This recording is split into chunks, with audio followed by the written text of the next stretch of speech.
The Odyssey is a story that has been around for nearly 3,000 years, outdating even stories in the Bible and other ancient and old texts. And somehow it is still as relevant now as it was back then, and people still misinterpreting the story. And the first time I was actually introduced to the Odyssey was actually, quite a while ago. I read it for the very first time all the way in 7th grade. We were learning about mythology, and then I ended up having to write a short paper about it, but needless to say, I didn't remember too much about the story, mainly reading it to get a good grade on my paper, not retaining all the richness that this story has to offer. With the release of the Christopher Nolan film, I feel like it's just been everywhere lately. I feel like I can't turn a corner without seeing a billboard showcasing this film, as well as people just talking about it, getting texts from my friends asking if I've seen the film yet. I actually had the privilege of seeing the film a little bit early, just, a day early. It came out like on that Friday, and I saw it on Thursday. About to see the Odyssey in 70mm. Today's actually Thursday the 16th, so seeing it a little bit early. Excited. It was fantastic, and I really enjoyed it. I feel like the film itself is one of the greatest films ever made. Emphasis on made. I don't think it's the greatest film ever. I think the way that the film was made is extremely interesting. Instagram and YouTube feed were flooded with things about it being shot on IMAX and the 70mm, all of the different techniques that Nolan basically revolutionized to try and get people to go and see it in theaters. It's just the process that Christopher Nolan uses to make a film so interesting, as well as it's just massive budgets, and it's just every single frame of that film is beautiful. I think this is Christopher Nolan's third film to hit over $1 billion in the box office. I think it's like Dark Knight Rises, Dark Knight, and then now the Odyssey. Dude's got it figured out. The process of making it with IMAX is just so cool and so interesting to look into, as Christopher Nolan developed all of these techniques to actually utilize this camera that in the past was near impossible to use in dialogue scenes, just because of its size and noise that it makes. The whole mirror technique, two actors are sitting across from each other, but to be able to see each other, they're looking into mirrors on either side. And then the whole box that the actual camera is inside, so it's like kind of noise proof, but it has to have like 11 people carry it now. I feel like the whole spectacle of it being in IMAX and seeing it in 70mm drew a lot of people into theaters, which is very interesting in an age where theaters are dying. It is truly just quite a spectacle, and I remember leaving the theater being like, wow, what did I just experience? That was incredible, along with my ears still kind of ringing from how loud the theater was. The noise and the sound was definitely a part of the experience. It felt intense and fast-paced. Needless to say, I really enjoyed the film, so after finishing the film, I really wanted to go back and read the source material. And with a little bit of research, I found out that the version that Christopher Nolan used is actually the Emily Wilson translation that was written more recently, and it's actually the first translation written by a woman. This version is a little bit different because it feels like it's written in this very modern prose, making it accessible to a lot of different readers, yet it still holds such beautiful prose even with the modern language. I really enjoyed reading this version, and I felt like I really breezed through it. So it was great reading Homer's The Odyssey once more, and being my very first time reading it as an adult. There was no better time for me to experience the Odyssey one more time than right now, because I have been doing a ton of traveling across the US. I feel like this text has perfectly encapsulated an epic story of just travel and has accompanied my travels perfectly.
This one or that one? I was It's right. that one. I was right. That one's actually, I like that one a lot. That one's so cute. Wait, that one's so cute.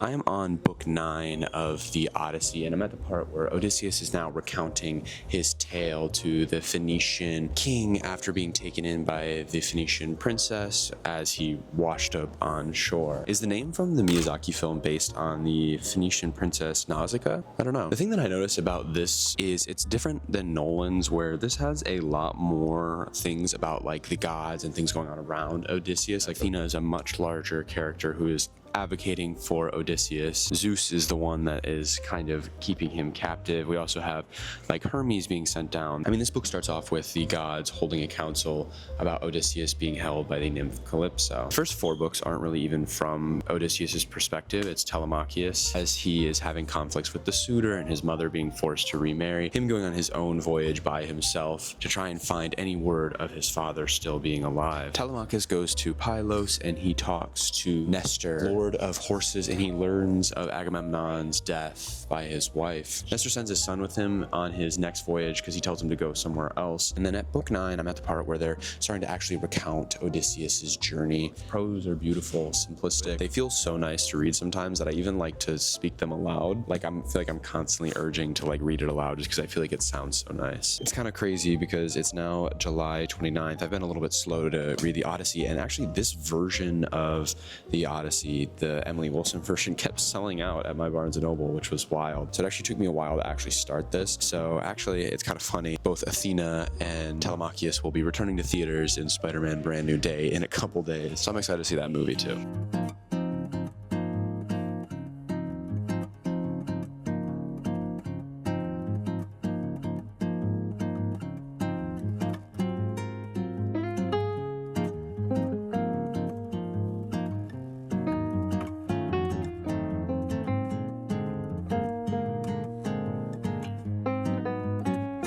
What'd you order? Blueberry. Blueberry patch matcha latte. No, I'm kidding.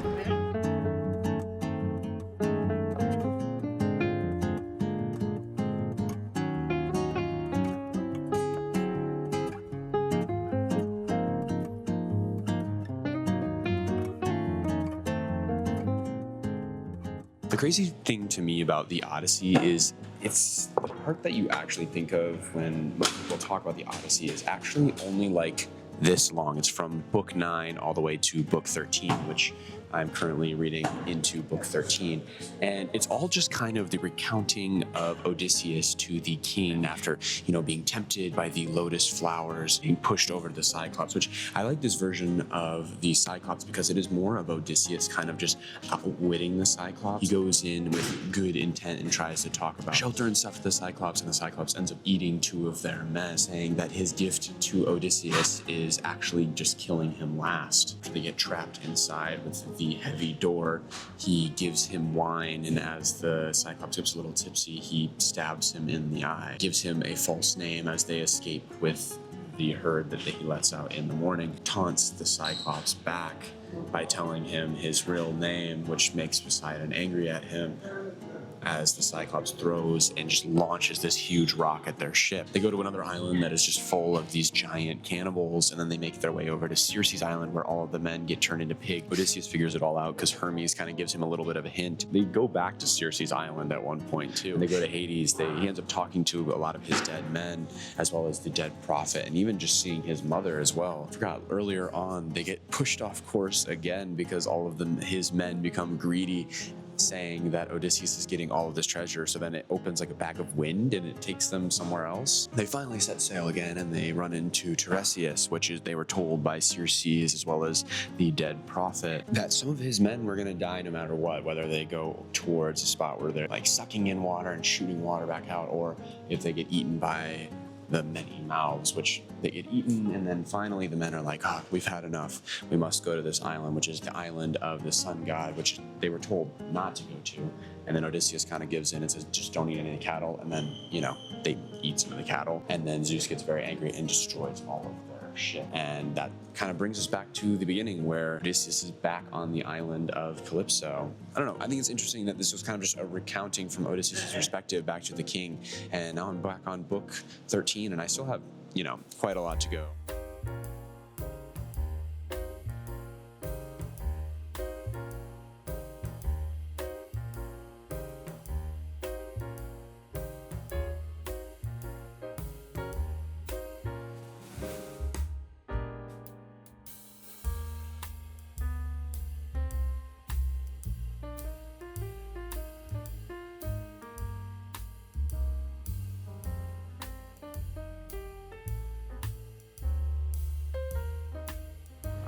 See what you got, go.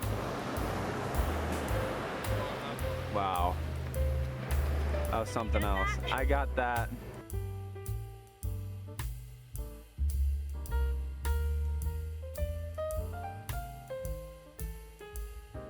We got the penguin. The puffin. The puffin.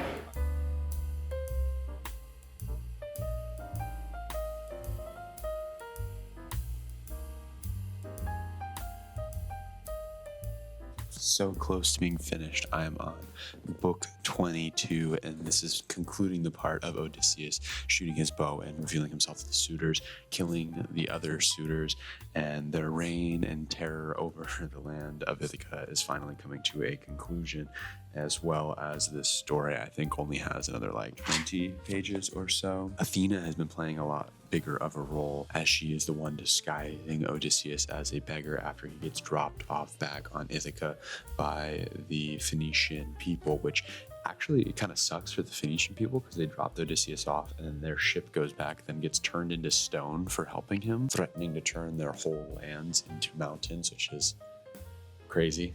But yeah, lots of scheming and hidden identities and things going on this portion, and only a couple pages left. I can't believe it.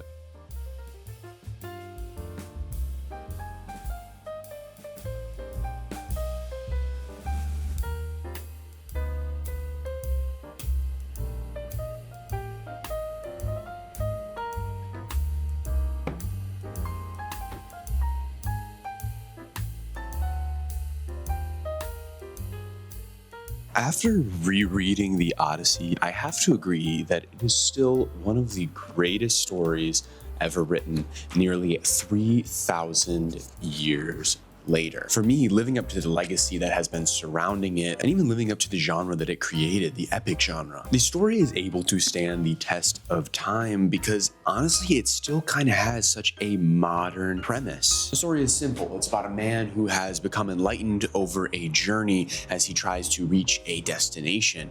I mean, this could be the framework for a Frodo getting a ring and going off from the Shire to Mordor. Except the interesting thing about the Odyssey is it actually starts in the middle. It's kind of like Frodo after he gets rid of the ring and destroys the ring, going back to the Shire, and that's the whole story. I think that's very unique that the Odyssey starts in the middle of its story, which makes sense because it's fundamentally a sequel to the Iliad, which follows the Trojan War. The story follows a son who grows up without a father and a wife who is tortured by suitors as she waits for her husband to return. All the peril that Odysseus goes through to return, it also raises a question. Everything he has done to get home, will he still belong? And will Ithaca ever be the same? Even though I said that the Odyssey is kind of fundamentally a sequel to the Iliad, it still functions so well as an independent story. Even though it does kind of start in the middle of an adventure, it doesn't show him setting off to go towards this grand war and then winning the war. And that's usually where these kinds of stories end, is after winning the war. Odysseus post the war is kind of left with this almost trauma for all of his actions he did during the war, upsetting the gods and kind of feeling all of the aftermath. He doesn't fall under that glorification of war because everything that happened during that war causes all of the peril for him to actually get home, which is the actual journey, is the returning from the war back to his homeland of Ithaca. With this all being said, I feel like the version that you pick for the Odyssey is very, very important because there are so many different iterations and translations over the years since this book is, literally 3,000 years old. And I would say the most common are the 1996 Robert Fagel edition, which is a more dramatic interpretation. And this is the version that is often taught at schools. And there's also the Robert Fitzgerald version, which came out in 1966. I believe. It's kind of funny. They're both named Robert, but that one is often termed to be more poetic in its prose. And that leaves the Emily Wilson edition, which is the version that I read. And honestly, I think this is the most popular version right now because of the way that Emily Wilson writes, just allows it to appeal to such a modern audience. This version for me breathes new life into this story while also still staying faithful to Homer's original text. In the introduction, she writes herself that she tries to maintain the same line count that Homer did. On top of this, she also writes in the iambic pentameter, which is probably most comparable to the way that Homer wrote it back in the day. Now, I absolutely adored the Emily Wilson version of the Odyssey. The way that she writes is just so crisp and clean, and I feel like this version is perfect for aligning with my modern taste. And I have to say that Emily Wilson brings a very unique approach to the text because of her background, as well as her just sharp and direct language. I truly enjoyed the Emily Wilson edition because it provides such a unique experience to that of the other older,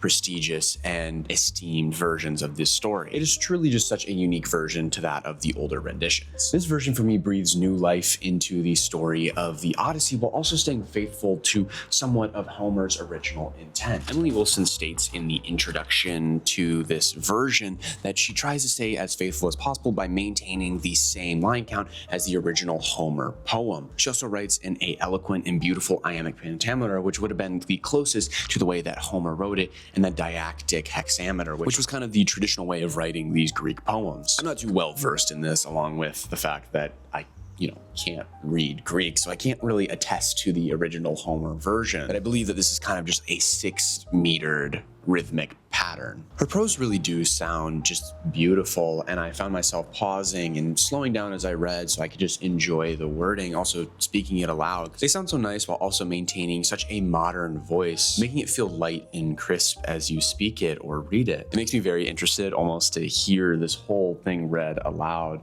almost an audiobook, or I feel like people would go to like a play style and have someone just read it aloud. Would have been very, very cool if like a whole, room of people was just listening to this guy read this book or speak this poem the way that the original Odyssey was spoken, because it was kind of an oral tradition before Homer wrote it down. This version really does feel like it is very stripped down and kind of diverts this story away from outdated terms and archaic ideals, which often corresponded with misogynistic language. I don't know though, her changes kind of go deeper than word choice and the way that the text feels. She changes it from feeling like these classic characters are flat and kind of creates them to be more morally ambiguous. Odysseus is the first where the interpretation has changed. Odysseus himself kind of plays a active and also passive role in his journey and objective of getting home. Throughout his suffering, it develops his raw psychological reactions and humanistic desires through grief, hunger, and just doubt in general, making him feel more of like a realistic human rather than this mythical hero. He doesn't fall into this like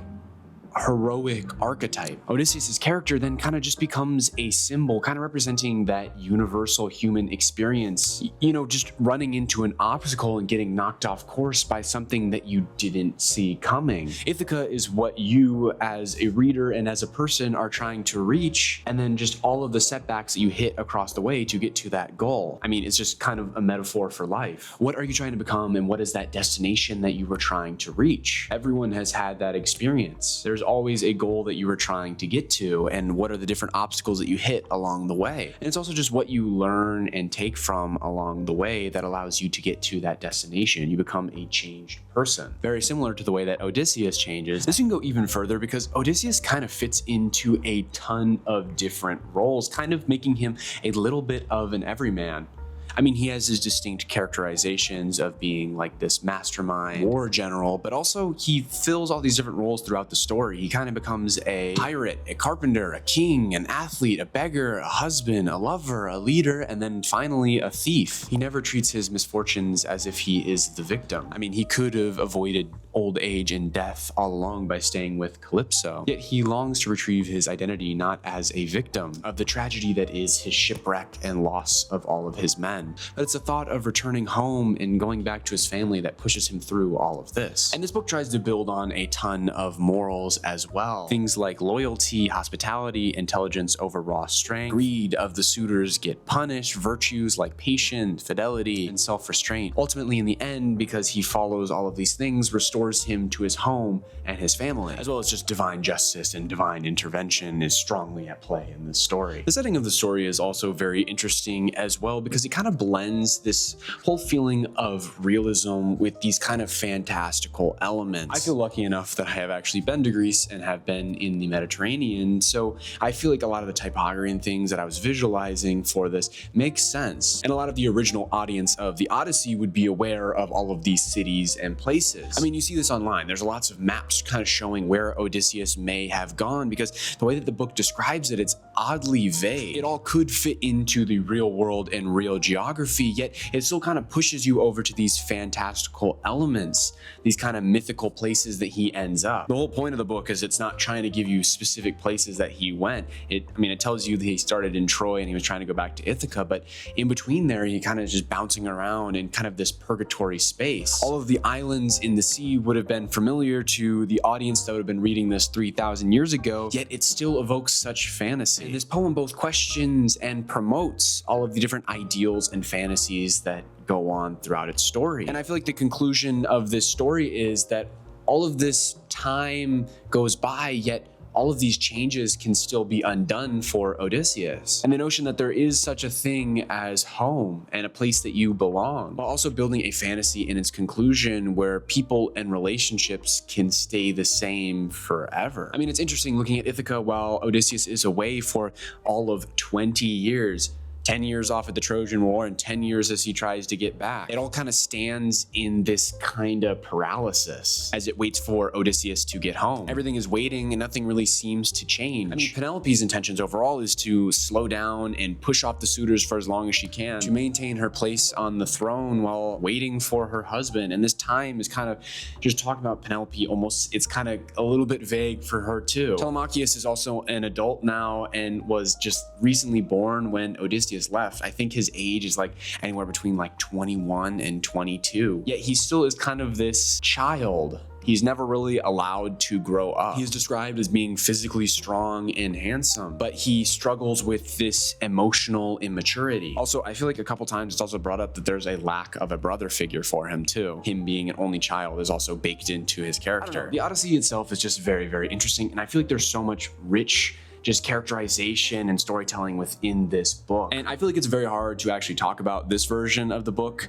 while not bringing up the Christopher Nolan version of this story, just because I saw the film right before actually reading this Emily Wilson translation. And to be honest, there was actually quite a lot of differences between these two interpretations. I feel like there is this kind of lack of gods in the Christopher Nolan film that is so strong in this version of the Odyssey. I feel like the gods are almost underused, and Nolan kind of uses this to ground the film more. In the poem, I feel like Athena has such a strong role, almost orchestrating everything that happens. You know, she's kind of the in-between between Zeus and Odysseus. Whole role at the end of the book is to stop another war from happening between the families of the suitors and Odysseus. Odysseus is finally able to rest and be back home because of Athena. The book showcases all of this divine intervention where the film kind of lacks this. Athena, I don't even remember her having any lines in the film. But either way, I still really enjoyed both versions of the Odyssey. I still have to say, I feel like the Emily Wilson edition of the Odyssey is a fantastic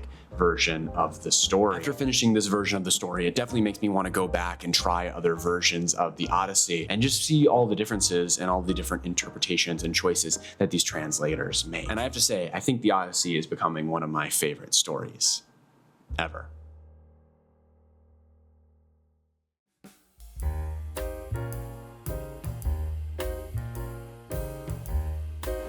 Did I look adventurous?